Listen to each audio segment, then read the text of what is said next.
Çoğum aşo kesekle itişdürür emas. Nimanda chiroyli qo'ylama va. Nechilik bo'ldi mushta qo'yib beqiyotgan? Hozir 10 yil bo'ldi. O'zingizning avsi ekan qo'yga. Ha. Ma qo'tanni qachon saqan? Hozir 1 yil oldu sağını. Mo'r qo'yapsiz, lekin kun tushish yetarli emas ekan.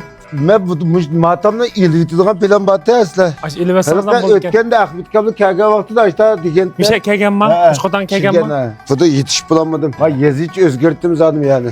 Mushu boshdan boshqacha mushu yog'ochning ichidagini elivitib, ma yog'och qalaversa, tuloyib bersangiz bo'ldi. Tüpünü elitibma. Tupidagi ma'nasidan bo'ri bilan ma'ni elivasiz, ma yog'och turibas bo'ldi emasmi? Ha shu yapsaq bo'ldi. Oyoqdan bir 4 kesak elivsangiz, peslaydi oyoqlar.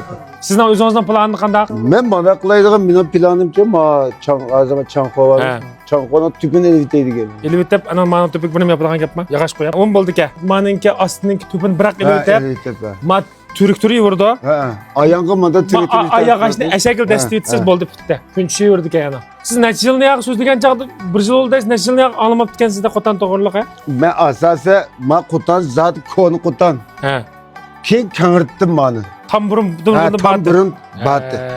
Bundan sonra o'yingiz to'g'ri bo'libdi. Ay derizning ostining to'pini biroq elivitib, ma yog'ochning ost tarafidan yaq dastlab yazninkini shu bitirdi. Ishninkini xashi yapsiz bo'ldi. İki tarafta Töttaldım morba. Şu ma'nın içidəlik sisiq pıraq yo'q hozir. Yaxşı oldu. Bulta Ahmet kep kelgan vaqtida. Mo'ri qo'ydiganman. Men qilib shu chaq o'zgartdim. Hozir attap ne atalar niyat tutda qo'y. Kech kunduz sulab qo'ysangiz ham ajizlaydi. Aqshim ma'nın içida issiq turdi.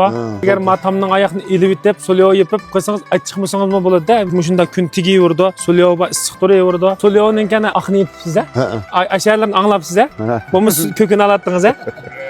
Çoğum aşo kesekle itişdürür emas. Fakat issisi bo'ldi. Biz bergan yem, konnisi 3 ming koydun, 4 ming koydun ağa yem, o'zini isitish ketmasdan bo'ldi. To'qaqni to'sab berish orqali yemni bolasini emitadigan sutga yoki badanni semiradigan go'shtga aylantirib o'tishimiz kerak. Bo'lmasa o'zini isitish ketadi. Me'yada mendan chiqqim kelmayotdi, men qo'ylar qarab bağa, bekchirayliq.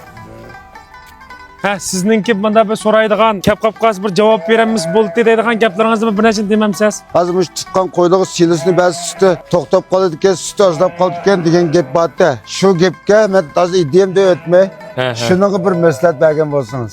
Sizning u yerda undan 100 bermaganda, silis berganlik suti ozlab ketadigan. Saman bersangiz aynan bo'ldi. Misalga silisning qunuqi bor hamda. Siz saman beratamsiz yo'qmi? Yo'q, silis qazroq aralashtirma. Silosning o'ziga shaharlashtirsangiz ham yaxshi. Silosga qo'noq shayxa.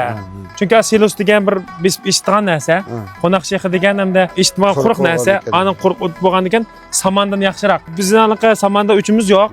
Ammo samanniki bir azim bo'lmaydigan bir siliq bir yeri bor. Yana boshqa savollar bormi? Yo'q, asosan. Bo'ldi, unda bo'lsa ko'rishib turlar. Qanday ishlab qolsa? Yaxshi fikr bala. Telefonlashib turmiz. Ash qo'tanning oyoqni Ahmet kammi debdana. Bizniki qarorimiz, o'yimiz o'xshash. Kechaversangizdan bo'ldi-ku, kun tushasaklan bo'ldi. Ha, ma'qul. Ma'qul amsa. Ben ölçülmez. Rahmat. Ma'qul. Ma'qul.